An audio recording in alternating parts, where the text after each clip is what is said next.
It's called stonewalling, and it can cause a huge problem in your relationship, but isn't necessarily abuse. Today, I'm going to teach you what to do when your partner shuts down in the middle of an argument. Today is lesson 4 of my 4-session series on how to fight fair using John Gottman's 4 antidotes. And today we're talking about stonewalling. My name is Laura Silverstein. Welcome to my channel. I am a certified Gottman couples therapist, and I've been helping couples since Ronald Reagan was president. I help busy couples communicate better so that they can have more time for fun in their relationships. Today, I'm going to teach you what an opossum has to do with healthy conflict management in a relationship. But we'll get to this little guy in a minute. First, what is stonewalling? There's nothing more infuriating than being in the middle of a very important conversation and all of a sudden you feel like you've completely lost your partner. They have a complete blank expression on their face and it looks like they don't even care. And meanwhile, you are doing everything you can to break down that wall. You try begging, pleading, upping the ante. Nothing works, and all you get is cold, hard silence. There are 2 reasons why people stonewall.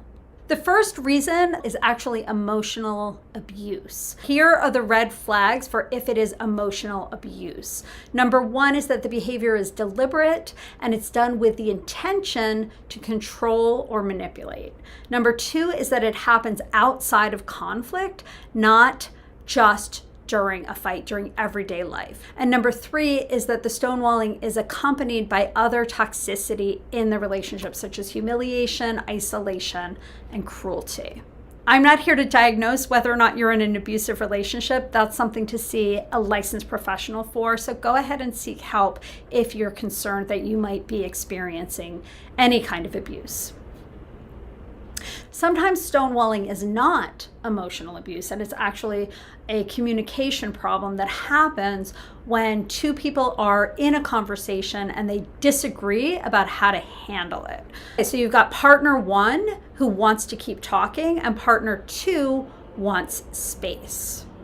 Here's how the conversation escalates, okay? So one person is noticing that the other person is getting a little quiet. So what happens is they start knocking on the door to try to break down that wall that's in front of them. So internally, they are seeking reassurance, making sure, are you okay? Are you still there? Are we good? Okay? What's happening on the other end with partner number 2 is silence. You're trying to engage, you're making bids for connection, and what you get back is blankness. It might look like boredom, it might look like not caring. And inside that person is internal panic. And we're going to talk about this in a lot more detail in a few minutes, okay? But when there's that internal panic, it actually puts the wall up higher and thicker instead of breaking it down like the other person intended. And so what happens? It escalates further and the knocking gets harder, the reassurance seeking becomes more urgent, and the silence becomes even more of a backing up, shutting down. So that's the stonewalling escalation. So partner 1 is afraid that the topic is never going to be addressed. And partner 2 is also afraid, but they're afraid that talking about it is going to make things worse. Both people are frightened. Both people feel the discomfort, and each person is trying to manage the conflict in the way that they believe is the most functional way to manage the conflict. Okay? So when it's not emotional abuse, stonewalling is a biological defense mechanism. Remember, I said both of those people were scared. And so what I'm going to do now is I'm going to get back to our little friend, the opossum, and I want to show you a video. We're the possum, Rocky.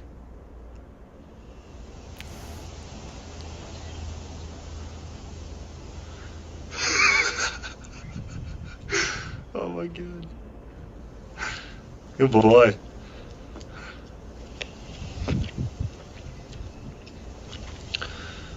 Okay, so I want to ask you a question. Which biological reaction did you just witness? Was it fight, was it flight, or was it freeze?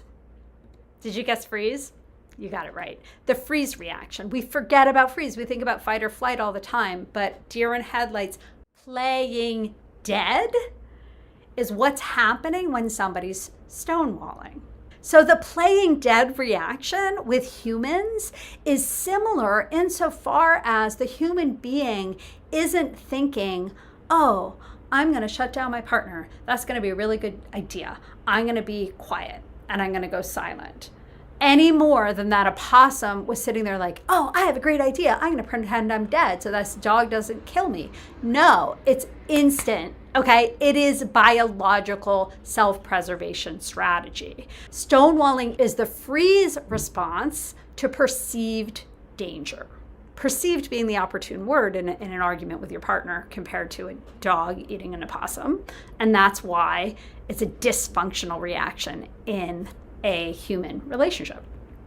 Okay, so when you are in humans, you've got adrenaline release, increased heart rate of blood pressure, and the inability to access higher level cognitive functions. And I say inability because it's not an unwillingness. If it's an unwillingness, you're looking at the abuse. If it's an inability because you are in a state of physiological arousal, it's not possible to be in your frontal cortex. You're back here. And so when you see your partner and they look bored, internally, their heart rate is probably beating well over 100. Maybe their blood pressure is high. Maybe they're sweating, and they're panicking. So it's basically that little opossum playing dead with all those biological reactions. Now we're going to talk about what to actually do when one or both partners are flooded or stonewalling in a communication. You need to take a break. There's no question about this. This is non-negotiable. Okay, this isn't a recommendation. This is the thing that is necessary so that your heart rate comes down.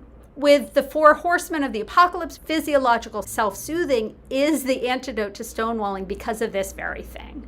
In that break, what you need to do is calm down your central nervous system. If you don't do that, if you keep talking, you're going to say something you regret. And then you have a whole bigger problem because you have to have a repair of the repair, okay? Better to take a break. Okay, so both parties need a timeout, not just the one that's flooded because the system is overwhelmed. We noticed that it was a circle escalating. So both people need to take a timeout. You can't just have one person take the timeout. Okay, whether you know it or not, everybody needs a timeout. Okay, so I have a 5-step process for how to disconnect to reconnect. These are the 5 steps. Number 1, notice that you're in fight or flight, asking for a timeout. Honestly, sometimes the person who has to have the wherewithal to ask for the timeout is probably the person that's less flooded, and that's okay. It doesn't matter who asks for it. It's like a fire alarm. No questions asked. You ask for a timeout. Your partner honors that request. Number 3, you set a 20-minute timer. Why 20 minutes? This is a research-based thing. I didn't come up with this number out of my butt. Not only has the adrenaline been released, okay, it actually needs time to be absorbed by your body. Your heart rate might come down really quickly, but you've still got all those hormones flying. Full 20 minutes. However, don't take more than 20 minutes. Because then the person who wants to engage is not going to trust you that you're ever going to come back.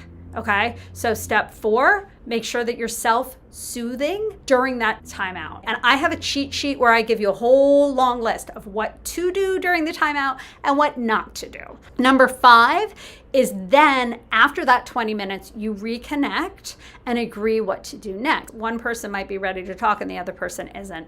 The only thing you need to do after that 20 minutes is decide when you're going to talk next. Sometimes you'll be able to do it right then and there. Other times it's let's talk tomorrow over breakfast, or let's talk tonight when the kids are in bed, so that there is an absolute time. It's not just, yeah, let's talk about it later, because then that's not going to give the person who wants to connect confidence that it's actually going to happen.